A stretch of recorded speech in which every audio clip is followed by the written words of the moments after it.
नागपूर शहरातील अवैध हुक्का पार्लर विरोधात पोलिसांनी मोठी कारवाई केली आहे। सदर पोलीस ठाण्याच्या हद्दीतील हॉटेल हेरिटेजच्या 5व्या मजल्यावर सुरू असलेले हाय प्रोफाईल हुक्का पार्लरवर गुन्हे शाखेनं धाड घातली।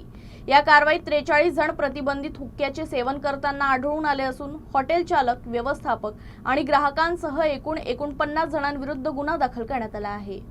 मिळालेल्या माहितीनुसार गुन्हे शाखेचे डीसीपी दीपक अग्रवाल यांना हॉटेल हेरिटेज मध्ये बेकायदेशीरपणे हुक्का पार्टी सुरू असल्याची गुप्त माहिती मिळाली होती। या माहितीची खातरजमा करण्यासाठी डीसीपी अग्रवाल स्वतः साध्या वेशात हॉटेलमध्ये पोहोचले। हॉटेलच्या 5व्या मजल्यावर पोहोचताच तेथील दृश्य पाहून तेही आश्चर्यचकित झाले। तिथं 9 तरुणींसह मोठ्या धाड घालण्याचे छापेमारीचे आदेश दिले। कारवाई दरम्यान 43 ग्राहक हुक्का पिताना आढळले। सर्वांना ताब्यात घेऊन ड्रग टेस्टिंग मशीनद्वारे त्यांचे नमुने तपासण्यात आले। या प्रकरणी हॉटेलचे संचालक गुरप्रीत सिंग, हरजिंदर सिंग खडुंजा, व्यवस्थापक संजय चिंचखेडे, पॉल फर्नांडिस, अतुल हिरखेड, नयन साळुंखे यांच्यासह अन्य आरोपींविरुद्ध गुन्हा दाखल करण्यात आला आहे। या कारवाईत पोलिसांनी 13 हुक्का पॉट, तंबाखूजन्य पदार्थ आणि अन्य साहित्य असा एकूण सुमारे 3,57,500 रुपयांचा मुद्देमाल जप्त केलाय। सर्व आरोपींविरुद्ध संबंधित कायद्याअंतर्गत सदर पोलीस ठाण्यात गुन्हा दाखल करण्यात आला असून पुढील तपास सुरू आहे। नागपूर शहरातील अवैध हुक्का पार्लर आणि